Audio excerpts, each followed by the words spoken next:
Today's virtual tour takes us down the 105 miles of Shenandoah National Park's Skyline Drive.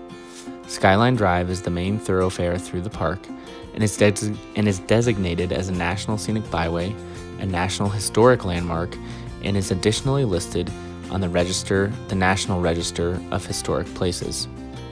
Our first stop on the trip is at Dickey's Ridge Visitor Center. Dickey's Ridge is just 4.6 miles south of the northern entrance in Front Royal, Virginia.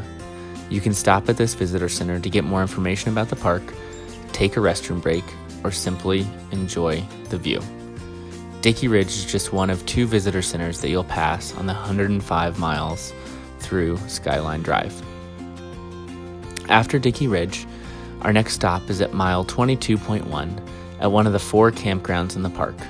Matthews Arm Campground is the northernmost campground in the park and just a short drive away from Elk Wallow Wayside, which you'll see next.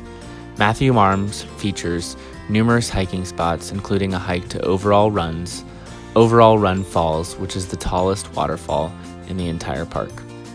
Just 3 miles after Matthews Arm Campground, you come to Elk Wallow Wayside, a great stop to pick up any snacks or souvenirs in one of 3 waysides in the entire park. The second entrance to the park happens at mile 31.5 on Skyline Drive and is known as Thornton's Gap. Thornton's Gap is where US 211 passes through the park. Just 16 miles after Thornton's Gap, you'll come to Skyland. Skyland is one of Shenandoah National Park's two lodges and a great place to rent a room and stay the night. From Skyland, we head 10 miles south to Big Meadows.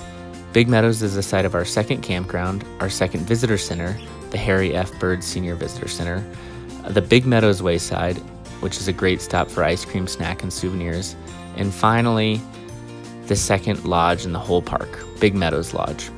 Big Meadows is well known because it is the location that Franklin Delano Roosevelt dedicated the park on July 3rd, 1936. 6 miles after Big Meadows, you come to mile 57.5 in the Lewis Mountain Campground. There are also some cabins that you can rent nearby as well, but it's one of the 4 campgrounds and the 3rd campground that we've come to. Shortly after Lewis Mountain, it's our 3rd of 4 entrances to the park. At mile 62.7, we run into Swift Run Gap, where 33 passes by the park. 17 miles after Swift Run Gap, we come to Loft Mountain Campground and Loft Mountain Wayside. Loft Mountain Wayside is the final stop for souvenirs and snacks and views with a parking spot. Loft Mountain Campground is also at mile 79.5 and features our last campground in an amphitheater that has an absolutely magnificent view during sunset. Our final campground is a group campground called Dundo Campground, and it's just south of Loft Mountain. And our last and final stop on our 105-mile tour down Skyline Drive in Shenandoah National Park takes us to our 4th and final entrance at Rockfish Gap. This location is closest to Charlottesville, Virginia, and Waynesboro, Virginia, and is our last stop on our 105-mile tour down Skyline Drive.